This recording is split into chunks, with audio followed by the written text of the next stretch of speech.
ನಮಸ್ತೆ ಎಲ್ಲರಿಗೂ. ಎಲ್ಲರೂ ಹೇಗಿದ್ದೀರಾ? ನಾನು ಚೆನ್ನಾಗಿದ್ದೀನಿ, ನೀವೆಲ್ಲ ಚೆನ್ನಾಗಿದ್ದೀರಾ ಅಂತ ಭಾವಿಸ್ತಾ ಮೊದಲಿಗೆ ಯುಗಾದಿ ಹಬ್ಬದ ಆರ್ಥಿಕ ಶುಭಾಶಯಗಳು. ಎಲ್ಲರಿಗೂ ದೇವರು ಒಳ್ಳೇದು ಮಾಡಲಿ ಅಂತ ನಾನು ವಿಡಿಯೋ ಮುಖಾಂತರ ನಿಮಗೆಲ್ಲರಿಗೂ ತಿಳಿಸ್ತೀನಿ.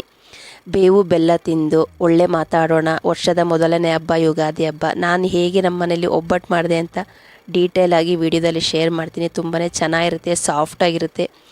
ಒಂದು ಐಟಮ್ ಹಾಕಿದ್ದೀನಿ ಇದಕ್ಕೆ. ಅದು ಐಟಮ್ ಹಾಕಿದ್ರೆ ಎಷ್ಟು ಟೇಸ್ಟಿಯಾಗಿರುತ್ತೆ, ಎಷ್ಟು ಸ್ಮೆಲ್ ಘಮ ಅಂತ ಇರುತ್ತೆ ಅಂತ ನಾನು ವಿಡಿಯೋದಲ್ಲಿ ಶೇರ್ ಮಾಡ್ತೀನಿ. ತುಂಬಾ ಚೆನ್ನಾಗಿ ಬಂದಿತ್ತು. ನಾವು ಯಾವ ರೀತಿ ಒಬ್ಬಟ್ಟು ಮಾಡ್ತೀವೋ ಅದೇ ರೀತಿ ಬರ್ತಾಯಿತ್ತು, ಅಷ್ಟು ಚೆನ್ನಾಗಿ ಬಂದಿತ್ತು. ಬನ್ನಿ ಇದಕ್ಕೆ ನಾನು ಏನು ಮಾಡಿದೆ ಅಂತ ವಿಡಿಯೋದಲ್ಲಿ ಶೇರ್ ಮಾಡ್ತೀನಿ. ಇಲ್ಲಿ ಮೊದಲಿಗೆ ನಾನು ದೊಡ್ಡ ಪಾತ್ರೆ ತೊಗೊಂಡಿದ್ದೀನಿ. ಪಾತ್ರೆಗೆ ನಮಗೆ ಸ್ವಲ್ಪ ನೀರು ಜಾಸ್ತಿ ಹಾಕ್ಕೋಬೇಕು. ಅಷ್ಟರಲ್ಲಿ ನೀರು ಕುದಿಯೋ ಅಷ್ಟರಲ್ಲಿ ಬೇಳೆ, ನಾನು ಒಂದು 1/4 kg ಬೇಳೆ ತೊಗೊಂಡಿದ್ದೀನಿ. 1/4 kgಕ್ಕಿಂತ ಸ್ವಲ್ಪ ಜಾಸ್ತಿ, ಅರ್ಧ kgಕ್ಕಿಂತ ಸ್ವಲ್ಪ ಕಮ್ಮಿ.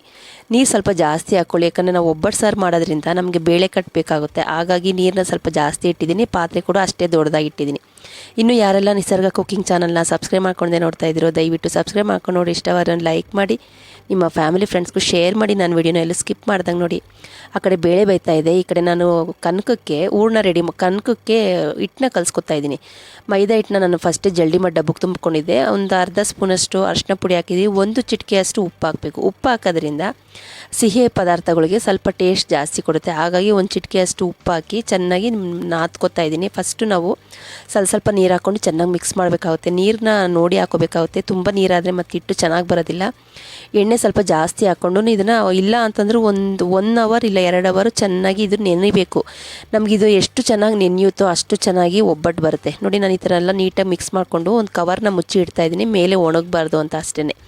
ಈ ಕಡೆ ಬೇಳೆನೂ ಕೂಡ ಬೇಯ್ತಾ ಇದೆ. ಬೇಳೆನ ನಾವು ಒಬ್ಬಟ್ಟು ಮಾಡಬೇಕಾದ್ರೆ ಬೇಳೆ ಬೇಯಿಸ್ಬೇಕಾದ್ರೆ ಆದಷ್ಟು ನಾವು ಅಲ್ಲೇ ನಿಂತ್ಕೊಂಡು ಕೆಲಸ ಮಾಡಬೇಕಾಗುತ್ತೆ. ಸ್ವಲ್ಪ ಜಾಸ್ತಿ ಬೆಂದ್ರೂ ಕಷ್ಟ ಆಗುತ್ತೆ, ಬೆಂದಿಲ್ಲ ಅಂದ್ರೂ ಚೆನ್ನಾಗಿರೋದಿಲ್ಲ. ಒಂದು ಹದವಾಗಿ ಬೆಂದಿರಬೇಕು ಬೇಳೆ. ಈ ಥರ ಕೈಯಲ್ಲಿ ನಾವು ಮುರಿದಾಗ ಏನಾಗಬೇಕು, ಎಲ್ಲ ಅದು ಚೆನ್ನಾಗಿ ಬೆಂದಿರಬೇಕು. ಬೆಲ್ಲ ಹಾಕಿದಾಗ ಬೇಳೆ ಬೇಯಕ್ಕೆ ಬರೋದಿಲ್ಲ. ಹಾಗಾಗಿ ಫಸ್ಟೇ ನಾವು ಬೇಳೆ ಬೇಯಿಸ್ಬೇಕಾದ್ರೆ ನೋಡಿಕೊಂಡು ಬೇಯಿಸ್ಬೇಕಾಗುತ್ತೆ. ನಾನು ನೀರನ್ನೆಲ್ಲ ಸೋರ್ಲಿಕ್ಕೆ ಇಟ್ಕೊಂಡೆ. ಇದು ಬೇಕಾಗುತ್ತಲ್ವ ಒಬ್ಬಟ್ಟು ಸಾರಿಗೆ, ಎಷ್ಟು ನೀರಿದ್ರೂ ಸಾಕಾಗೋದಿಲ್ಲ ಬೇಳೆ ಕಟ್ಟು. ಇದು ನಾನು ಇದರಲ್ಲಿ ನೋಡಿ ಸ್ವಲ್ಪನೂ ನೀರಿನ ಅಂಶ ಇಲ್ಲ. ಈ ಥರ ನಾವು ಬೇಳೆ ಬೇಯಿಸ್ಕೊಂಡು ಅದೇ ಪಾತ್ರೆಗೇ ಇದು ನಾನು ಕುಟ್ಟಾಣಿಗೆ ಏಲಕ್ಕಿ ಕಾಯಿ ಪುಡಿ ಹಾಕ್ತಾಯಿದ್ದೀನಿ. ಇದಕ್ಕೆ ನಾನು ಶುಂಠಿ ಹಾಕ್ತಿಲ್ಲ, ಒಣ ಶುಂಠಿ ಹಾಕ್ತಿಲ್ಲ, ಸೋಂಪು ಹಾಕ್ತಾಯಿದ್ದೀನಿ. ಒಂದ್ಸಲ ನೀವು ಸೋಂಪು ಹಾಕಿ ಒಬ್ಬಟ್ಟು ಮಾಡಿ, ಅದೆಷ್ಟು ಚೆನ್ನಾಗಿರುತ್ತೆ ಅಂದರೆ ತಿನ್ಬೇಕಾದ್ರೆ ಅಷ್ಟೇ ರುಚಿಯಾಗಿರುತ್ತೆ, ಅಷ್ಟೇ ಫ್ಲೇವರ್ ಆಗಿರುತ್ತೆ, ಟೇಸ್ಟಿಯಾಗಿ ಇರುತ್ತೆ. ಏಲಕ್ಕಿ ಕಾಯಿನೂ ಮತ್ತು ಸೋಂಪನ್ನ ನಾನು ಕುಟಾಣಿ ಕಲ್ಲಲ್ಲಿ ಕುಟ್ಕೊಂಡು ಬೇಳೆಯಲ್ಲಿ ಹುರ್ಕೊಳ್ಳೋಕ್ಕೆ ಅಂತ ಇಟ್ಟಿದ್ನಲ್ಲ ಬೇಳೆನ, ಅದಕ್ಕೆ ನಾನು ಮಿಕ್ಸ್ ಮಾಡ್ತೀನಿ. ಇದಕ್ಕೆ ನಾನು ಬೇಳೆಕ್ಕಿಂತ ಸ್ವಲ್ಪ ಬೆಲ್ಲ ಜಾಸ್ತಿ ತೊಗೊಂಡಿದ್ದೀನಿ. ಅರ್ಧ kgಕ್ಕಿಂತ ಸ್ವಲ್ಪ ಜಾಸ್ತಿ ಇದೆ. ಇದು ಪುಡಿ ಬೆಲ್ಲ, ಅಚ್ಚ ಬೆಲ್ಲ ಆದರೆ ಸ್ವಲ್ಪ ಜಾಸ್ತಿ ತೊಗೊಳ್ಳಿ. ಅಚ್ಚ ಬೆಲ್ಲದಲ್ಲಿ ಸಿಹಿ ಅಂಶ ಕಮ್ಮಿ ಇರುತ್ತೆ, ಉಂಡೆ ಬೆಲ್ಲದಲ್ಲಿ ಸಿಹಿ ಅಂಶ ಜಾಸ್ತಿ ಇರುತ್ತೆ. ಹಾಗಾಗಿ ನಾನು ಉಂಡೆ ಬೆಲ್ಲನ ಪುಡಿ ಮಾಡಿ ಇಟ್ಕೊಂಡಿದ್ದೀನಿ. ಬೇಳೆನೂ ಉಂಡೆ ಬೆಲ್ಲನ ಪುಡಿ ಮಾಡಿ ಹಾಕ್ಕೊಂಡಂಥ ಬೆಲ್ಲನ ಚೆನ್ನಾಗಿ ರೋಸ್ಟ್ ಮಾಡಬೇಕಾಗುತ್ತೆ. ಬೆಲ್ಲದಲ್ಲಿನ ನೀರಿನ ಅಂಶ ಎಲ್ಲ ಬಿಡುತ್ತೆ, ಅಲ್ಲಿ ತನಕ ನಾವು ಚೆನ್ನಾಗಿ ರೋಸ್ಟ್ ಮಾಡಬೇಕು. ನೋಡಿ, ನಾನು ಇಲ್ಲಿ 1 ತೆಂಗಿನಕಾಯಿ ತುರಿ ಹಾಕ್ಕೊಂಡಿದ್ದೀನಿ, 1 ತೆಂಗಿನಕಾಯಿ ಫುಲ್ಲೂ ತುರಿದು ಹಾಕ್ಕೊಂಡಿದ್ದೀನಿ.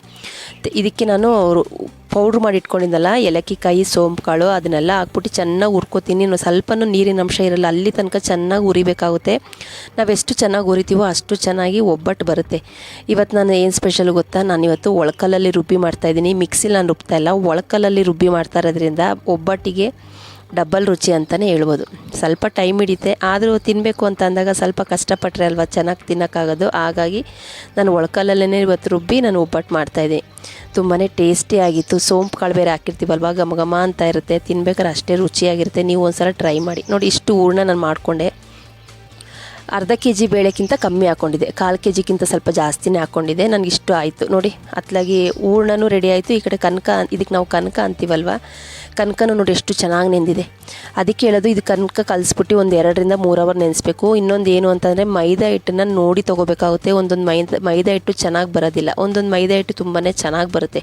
ಈ ಥರ ರಬ್ಬರ್ ಥರ ಬರಬೇಕು. ಆವಾಗ ನಾವು ಒಬ್ಬಟ್ಟು ಯಾವುದೇ ರೀತಿ ಹೇಳಿದ್ರೂ ಎಲ್ಲೂ ಕಿತ್ತೋಗೋದಿಲ್ಲ, ಅಷ್ಟೇ ಚೆನ್ನಾಗಿರುತ್ತೆ. ನೋಡಿ, ನಾನು ಈ ಥರ ಎಲ್ಲ ಉಂಡೆ ಮಾಡ್ಕೊತಾ ಇದ್ದೀನಿ. ಇಬ್ಬರು ಮಾಡೋಂಗಿದ್ರೆ ಒಬ್ರು ಈ ಥರ ಉಂಡೆ ಮಾಡಿ ಒಬ್ಬರು ತಟ್ಟಿ ಬೇಯಿಸೋಕ್ಕೆ ಸರಿ ಹೋಗುತ್ತೆ. ಒಬ್ಬರೇ ಮಾಡೋದ್ರಿಂದ ಏನಾಗುತ್ತೆ ಅಂದರೆ, ಈ ಥರ ನಾವು ಫಸ್ಟು ಉಂಡೆನ ಒಂದು 5 ಉಂಡೆ 10 ಉಂಡೆ ಫಸ್ಟೇ ನಾವು ಮಾಡಿ ಪ್ಲೇಟಲ್ಲಿ ಮುಚ್ಚಿಡಬೇಕಾಗುತ್ತಿಲ್ಲ ಅಂದರೆ ಒಣಗ್ದಂಗೆ ಆಗ್ಬಿಡ್ತು. ನೋಡಿ, ನಾನು ಉಂಡೆನೆಲ್ಲ ರೆಡಿ ಮಾಡ್ಕೊತಾ ಇದ್ದೀನಿ.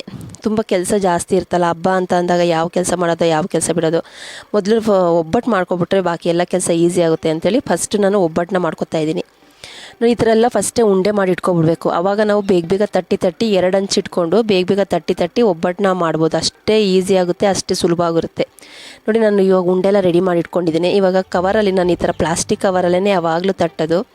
ಯಾವ ಥರ ನಾವು ಎಳೆದ್ರೂ ಅಷ್ಟೇ ಚೆನ್ನಾಗಿ ಬರುತ್ತೆ, ಎಲ್ಲೂ ಸ್ವಲ್ಪನೂ ಕಿತ್ತೋಗೋದಿಲ್ಲ. ನೋಡಿ ನಾನು ನಿಜ ಹೇಳ್ಬೇಕಂತಂದರೆ ನಾನು ಒಂದು 3-4 ವರ್ಷದಿಂದ ಅಷ್ಟೇನೆ ನಾನು ಒಬ್ಬಟ್ಟು ಮಾಡೋದನ್ನ ಕಲ್ತಿರೋದು. ನನಗಂತೂ ಫಸ್ಟ್ ಬರ್ತಾ ಇರಲಿಲ್ಲ, ಈಗ ಎಷ್ಟು ಚೆನ್ನಾಗಿ ಬರ್ತಾಯಿದೆ ಅಂತಂದರೆ ಅಷ್ಟೇ ಚೆನ್ನಾಗಿ ಮಾಡ್ತೀನಿ ಕೂಡ. ನೋಡಿ ಎಲ್ಲೂ ಕಿತ್ತೋಗೋದಿಲ್ಲ. ಹಾಗಾಗಿ ಮೈದಾ ಹಿಟ್ಟು ಒಂದು ಚೆನ್ನಾಗಿರ್ಬೇಕು ನಮಗೆ. ಮೈದಾ ಹಿಟ್ಟು ಚೆನ್ನಾಗಿತ್ತು ಅಂತ ಅಂದರೆ ಸ್ವಲ್ಪನೂ ಕಿತ್ತೋಗೋದಿಲ್ಲ ಒಬ್ಬಟ್ಟು. ಈಗ ನೋಡಿ ಎಷ್ಟು ಚೆನ್ನಾಗಿ ಬಂದಿದೆ, ಎಷ್ಟು ತೆಳ್ಳಗೆ ತಟ್ಟಿದ್ರು ಬರುತ್ತೆ, ಎಷ್ಟೇ ದೊಡ್ಡದಾಗಿ ತಟ್ಟಿದ್ರು ಸ್ವಲ್ಪನೂ ಕಿತ್ತೋಗೋದಿಲ್ಲ ನಮ್ಮ ಬೇಳೆ ಒಬ್ಬಟ್ಟು. ತುಂಬಾ ಚೆನ್ನಾಗಿರುತ್ತೆ ಫ್ರೆಂಡ್ಸ್. ಒಂದ್ಸಲ ನೀವು ಈ ಥರ ಮಾಡಿ, ನಿಮಗೂ ಕೂಡ ಇಷ್ಟ ಆಗುತ್ತೆ. ಫಸ್ಟ್ ನಾನು ಒಬ್ಬಟ್ಟೆಲ್ಲ ಮಾಡಿಟ್ಕೋತೀನಿ, ಬಾಕಿ ಕೆಲಸ ಎಲ್ಲ ಆಮೇಲೆ ನಿಧಾನಕ್ಕೆ ಮಾಡ್ಕೊಬೋದಲ್ವ ಅಂತೇಳಿ ಮೊದಲಿಗೆ ನಾನು ಒಬ್ಬಟ್ಟನ್ನೆಲ್ಲ ಮಾಡ್ಕೊತಾಯಿದ್ದೀನಿ. ಸ್ವಲ್ಪನೂ ಕಿತ್ತೋಗೋದಿಲ್ಲ, ಎಷ್ಟೇ ನಾವು ಹೇಳಿದ್ರೂ ಈ ಥರ ಮಾಡೋದ್ರಿಂದ ಮಕ್ಕಳು ಕೂಡ ಒಬ್ಬಟ್ಟನ್ನ ಮಾಡಿಬಿಡ್ಬೋದು, ಅಷ್ಟು ಚೆನ್ನಾಗಿರ್ತೇನೆ. ಸ್ವಲ್ಪನೂ ನೋಡಿ ಚೆನ್ನಾಗಿ ಕೆಂಪಾಗಂಗೆ ಬೇಯಿಸ್ಬೇಕು, ಸೀಸ್ಬಾರ್ದು ಒಬ್ಬಟ್ಟನ್ನ. ಕೆಂದು ಬಣ್ಣ ಬರಬೇಕು, ಅಲ್ಲಿ ತನಕ ಒಬ್ಬಟ್ಟನ್ನ ಬೇಯಿಸ್ಬೇಕು. ನೋಡಿ ಎಷ್ಟು ಸಾಫ್ಟಾಗಿತ್ತು ಅಂತ ಅಂದರೆ ತುಂಬಾ ಚೆನ್ನಾಗಿ ಬಂದಿತ್ತು ಈ ಸಲ. ನೀವು ಟ್ರೈ ಮಾಡಿ. ನೀವು ಬೇಳೆ ಒಬ್ಬಟ್ಟು ಮಾಡ್ತಿರಲ್ಲ, ಸೋಂಪು ಕಾಳು ಹಾಕಿ ಒಂದು ಸಲ ಟ್ರೈ ಮಾಡಿ, ಅದ್ರ ರುಚಿನೇ ಬೇರೆ, ಅಷ್ಟು ಚೆನ್ನಾಗಿರುತ್ತೆ. ನಾನು ಒಂದು ಅರ್ಧ kg ಕಮ್ಮಿ ಬೇಳೆ ತೊಗೊಂಡಿದ್ನಲ್ಲ, ಸುಮಾರು ಒಂದು 20-25 ಹೋಳಿಗೆ ಆಯಿತು ನನಗೆ. ನಾವು ಎಷ್ಟು ತೆಳ್ಳಗೆ ತಡ್ತೀವೋ ಅಷ್ಟು ಜಾಸ್ತಿ ಬರುತ್ತೆ, ಎಷ್ಟು ದಪ್ಪ ತಡ್ತೀವೋ ಅಷ್ಟು ಕಮ್ಮಿ ಕ್ವಾಂಟಿಟಿ ಬರುತ್ತೆ. ನೋಡಿ ಫೈನಲ್ ಆಗಿ ನಾನು ಇವತ್ತು ಬೇಳೆ ಒಬ್ಬಟ್ಟು ಮಾಡಿ ಮುಗಿಸಿದ್ದೀನಿ. ನಿಮಗೆ ಇದು ಇಷ್ಟ ಆಗುತ್ತೆ ಅಂತ ಭಾವಿಸ್ತಿದ್ದೀನಿ. ತುಂಬಾ ಚೆನ್ನಾಗಾಗಿತ್ತು, ಸಾಫ್ಟಾಗಿತ್ತು. ಹಾಗಾಗಿ ವಿಡಿಯೋದಲ್ಲಿ ಶೇರ್ ಮಾಡ್ತಾಯಿದ್ದೀನಿ. ಹಬ್ಬ ಅಂತಂದರೆ ಎಲ್ಲರ ಮೇಲೆ ಒಬ್ಬಟ್ಟು ಮಾಡ್ತಾರಲ್ವ, ನಾನು ಹೇಗೆ ಮಾಡಿದೆ ನಮ್ಮ ಮನೇಲಿ ಒಬ್ಬಟ್ಟನ್ನ ಅಂತ ವಿಡಿಯೋದಲ್ಲಿ ಡೀಟೇಲಾಗಿ ಹೇಳಿದ್ದೀನಿ. ನೋಡಿದ್ರಲ್ಲ ಫ್ರೆಂಡ್ಸ್, ಈ ವಿಡಿಯೋ ಇಷ್ಟವಾದಲ್ಲಿ ಲೈಕ್ ಮಾಡಿ, ಶೇರ್ ಮಾಡಿ, ಕಮೆಂಟ್ ಮಾಡಿ. ನಿಸರ್ಗ ಕುಕ್ಕಿಂಗ್ ಚಾನಲ್ನ ಇನ್ನೂ ಯಾರೆಲ್ಲ ಸಬ್ಸ್ಕ್ರೈಬ್ ಮಾಡ್ಕೊಂಡೆ ನೋಡ್ತಾ ಇದ್ದೀರೋ ದಯವಿಟ್ಟು ಸಬ್ಸ್ಕ್ರೈಬ್ ಮಾಡ್ಕೊಂಡು ನೋಡಿ. ಇಷ್ಟವಾದರೆ ಒಂದು ಲೈಕ್ ಮಾಡಿ, ನಿಮ್ಮ ಫ್ಯಾಮಿಲಿ ಫ್ರೆಂಡ್ಸ್ಗೂ ಶೇರ್ ಮಾಡಿ. ನನ್ನ ವಿಡಿಯೋನ ಎಲ್ಲೂ ಸ್ಕಿಪ್ ಮಾಡ್ದಂಗೆ ನೋಡಿ. ನಾನು ಅಷ್ಟೇ ನಿಮ್ಮ ಹತ್ರ ಕೇಳ್ಕೊಳ್ಳೋದು. ಇದಕ್ಕೆ ತುಪ್ಪ ಹಾಕೊಂಡು ತಿಂತಾಯಿದ್ರೆ ಎಷ್ಟು ಚೆನ್ನಾಗಿರುತ್ತೆ ಗೊತ್ತಾ, ಅಷ್ಟೇ ಟೇಸ್ಟಿಯಾಗಿರುತ್ತೆ, ಅಷ್ಟೇ ರುಚಿಯಾಗಿರುತ್ತೆ. ಮುಂದಿನ ವಿಡಿಯೋದಲ್ಲಿ ಬರ್ತೀನಿ, ಮತ್ತು ನಿಮಗೂ ಇಷ್ಟ ಆಗುತ್ತೆ ಅಂತ ಈ ವಿಡಿಯೋನ ಶೇರ್ ಮಾಡಿದ್ದೀನಿ. ಹೋಗಿ ಬರ್ತೀನಿ. ನಮಸ್ತೆ, ಬಾಯ್ ಫ್ರೆಂಡ್ಸ್.